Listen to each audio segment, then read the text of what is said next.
বেসিকটা একটা মুসলমান ছিলেন তা বেসিক গড়ে ওঠে, সেই জন্য এটা উদ্দেশ্য।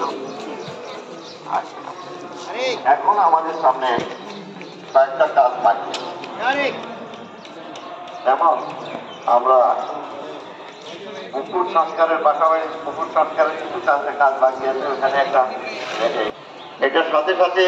আমরা পুকুরের যেই চারিদিকে যে কংক্রিটের আমরা এই প্রোটেকশন ওয়াল করেছি, সেটাকে পুকুরের দিকে আমরা ব্যান্ড করে দিয়ে সেটার রডগুলাকে সেখানে ঢালাই করে দিয়ে ওখানে চারিপাশে একটা ওয়াকওয়ের ব্যবস্থা করবো এবং রেলিং থাকবে, যেখানে মোর্চা যারা যখনই ওই কেউ কবরস্থানে দেওয়ার প্রতি যেতে চান সোজা ওদিকে হেঁটে চলে যেতে পারবে। তো ওইটা কাজ হয়ে আছে প্রায়, সামান্য আগে শুধু রেলিংটা পাকা করে এই কংক্রিটের দিয়া কার্নেট তৈরি করা, এটা বাকি। তারপরে এগুলোর জন্য বেশ কিছু খরচ, আর এরপর পরবর্তীতে সেটা হয়তো এখন আমরা কাজ ধরবো না, যা আপনাদেরকে জানিয়ে রাখি, যেখানে আমাদের পুকুরের ঘাট আছে, ঘাটের পরেই আমরা করবো সেখানে এই মসজিদ যখন আরেকটু সংস্কার করবো, এখন না কয়েক বছর পরে হবে, এখন হয়তো বুঝতে পারি ওইখানে একটা আধুনিক মানের অধিকারা হবে, যেটা এখন আমরা মাদ্রাসার সামনে যে মাঠটা আছে মাঝে এই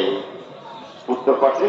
যেখানে পুকুরের গাঁটলা আছে, গাঁটলা দিকে আছে, সেখানে একটা আধুনিক মানের অজুখানা করার প্ল্যানিং আছে, আর পাশে আছে একটা লক রুমের ব্যবস্থা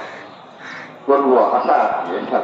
কারণ ভবিষ্যতে উন্নত দেশগুলাতে আমরা দেখেছি, উন্নত দেশগুলার সমস্ত প্রায় সব মসজিদে দেখা যায় লক রুম আছে, ক্লক রুম আছে, এখানে বড় বড় বাক্স আছে, সেই তার মসজিদের মুসল্লিরা তাদের যে সামান থাকে, হেলমেট থাকে, এটা থাকে, যেটা থাকে, ব্যাগ থাকে, সব কিছু নিয়ে ওই যে খালি যেটা আছে এটার মধ্যে দিয়ে তালামারি চলে যায়, তালামারির ব্যবস্থা থাকে। তো ভবিষ্যতে আমাদেরও যেরকম জায়গা যখন আছে ওরকম একটা প্ল্যানিং আছে। তো ওগুলোর জন্য আপনাদের কাছে এখন বিরক্ত করবো না,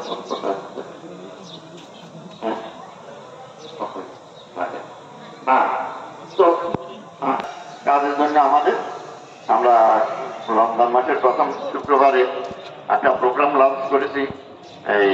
টাকা সংগ্রহের জন্য, সংস্কার কাজের টাকা সংগ্রহের জন্য। এর মধ্যে এই ফান্ডে প্রায় লাখখানেক টাকা আমাদের হয়ে গেছে, আরো অন্তত 8 থেকে 9 লাখ টাকার প্রয়োজন আছে।